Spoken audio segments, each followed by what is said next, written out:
Notre réseau se situe à La Réunion, dans l'océan Indien.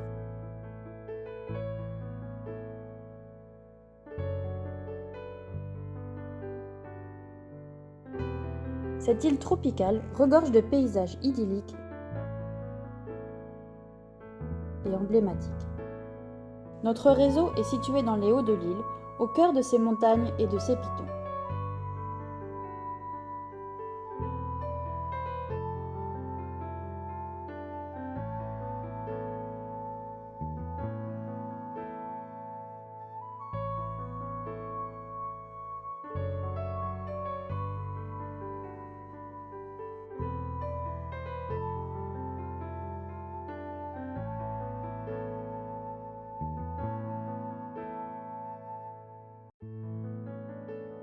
Nous sommes à 1300 mètres d'altitude. Nous voici au collège Michel Debré. Notre réseau comporte 11 écoles plus ou moins éloignées du collège.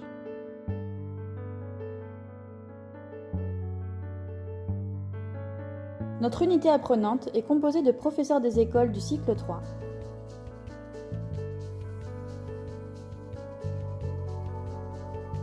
ainsi que de 3 professeurs du collège.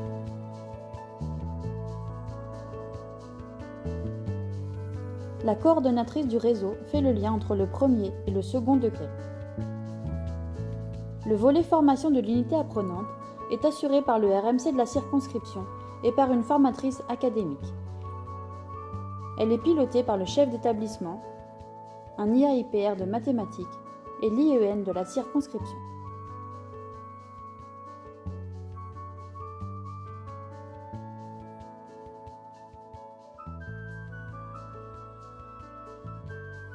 Depuis cette année, notre unité apprenante est également un atelier de l'IREM de La Réunion.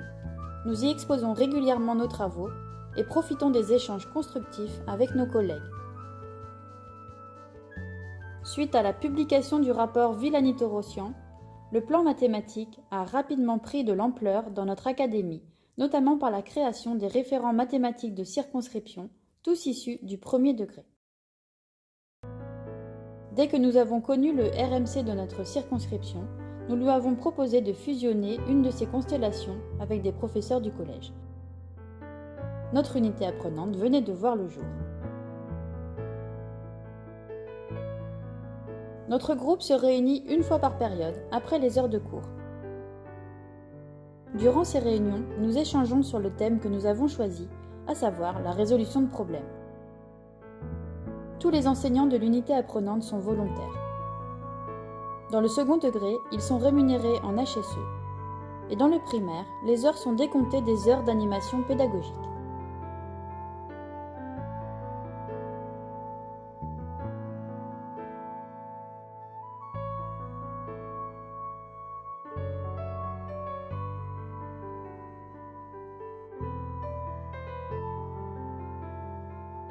Le thème de la résolution de problèmes s'est très vite imposé, car la gestion de l'hétérogénéité de la classe nous mettait en difficulté.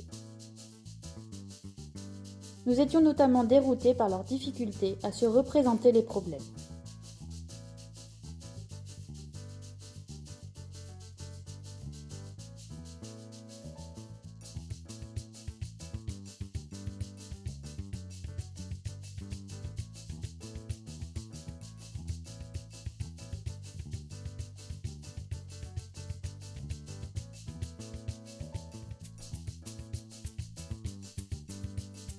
Nous voulions aider nos élèves en leur offrant la possibilité d'appuyer leur raisonnement sur des schémas. Nous sommes partis des catégories de Vergniaud et avons réduit le nombre de schémas à 5 en nous inspirant des diagrammes en barre.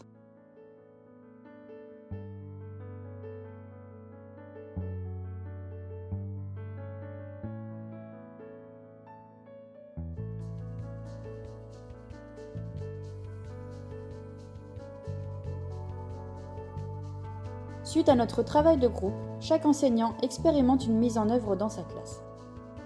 Certains choisissent de travailler la résolution de problèmes lors du rituel de calcul mental ou lors de séances dédiées.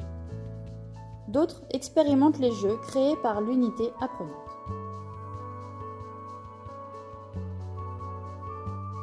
Lors de chaque réunion, nous programmons des visites croisées. Un enseignant du premier ou du second degré ouvre sa classe à 3 ou 4 enseignants du premier ou du second degré. L'idée étant d'aller observer comment notre collègue met en œuvre la résolution de problèmes avec ses élèves. Ces visites croisées sont rendues possibles par le remplacement des PE avec l'aide de l'IEN.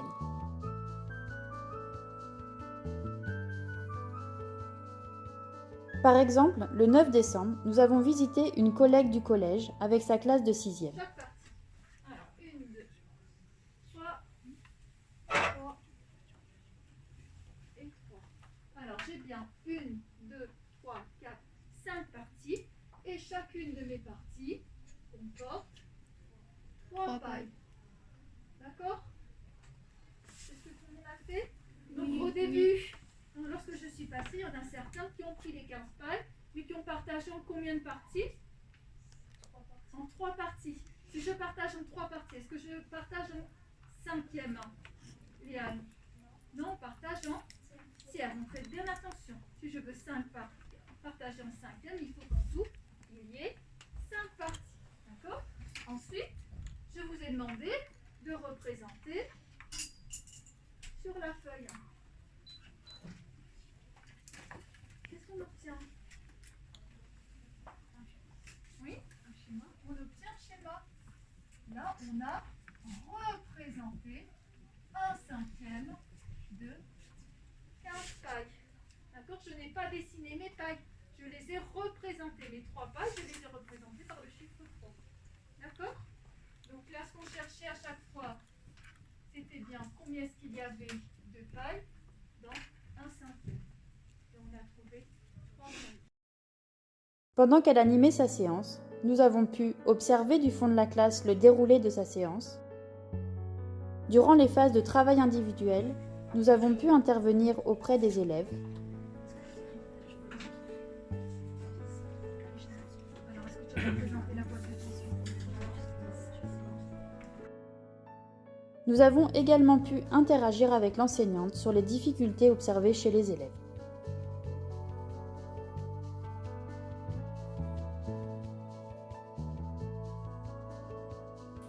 Le débriefing post-séance est un moment privilégié où chacun peut exprimer son ressenti, ses doutes, ce qu'il a aimé, ce qui l'a surpris. C'est toujours un moment de partage très fort et très enrichissant, où chacun apporte quelque chose. La position d'observateur au fond de la classe offre effectivement un point de vue inhabituel sur les difficultés des élèves. Et du coup, après, la deuxième, elle, son 3 5e, le 3 était devenu le nombre de pas. Et du coup, il a fallu faire un retour. Attends, celui-là, tu le lis comment? Un tiers. Et lui, quel est le nombre qui définit le nombre de pas? D'où l'importance du coup de verbaliser ce qu'ils sont en train de faire, parce que quand ils en parlent, ils voient que là, ils ont fait une erreur.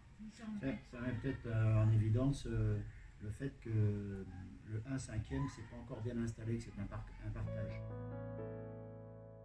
Lors de la réunion périodique suivante, nous reparlons des visites croisées et de ce que cela nous a apporté, voire fait évoluer dans nos pratiques.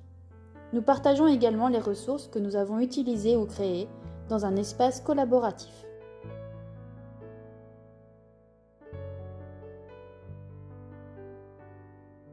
Inspirés par Math en Vie, nous voulons donner une nouvelle dynamique à notre travail en incluant les photoproblèmes. Pour la semaine des mathématiques, nos classes vont s'échanger ces différents problèmes qui seront affichés sur les murs du collège et dans les écoles. Nous réfléchissons également à une progression par ceinture, mais le projet est ambitieux. Pour l'instant, nous en sommes à la phase d'analyse des réussites et des difficultés des élèves, selon les différents types de problèmes.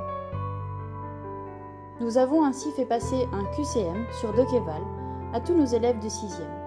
Notre idée étant de pouvoir trouver une progression qui permette de travailler toutes les catégories à chaque ceinture, la difficulté augmentant avec la couleur de la ceinture. Nous réfléchissons également à un type de problème bien particulier, à savoir les problèmes de proportionnalité, qui restent de loin les problèmes les moins réussis par nos élèves. Notre unité apprenante a donc encore beaucoup de travail devant elle.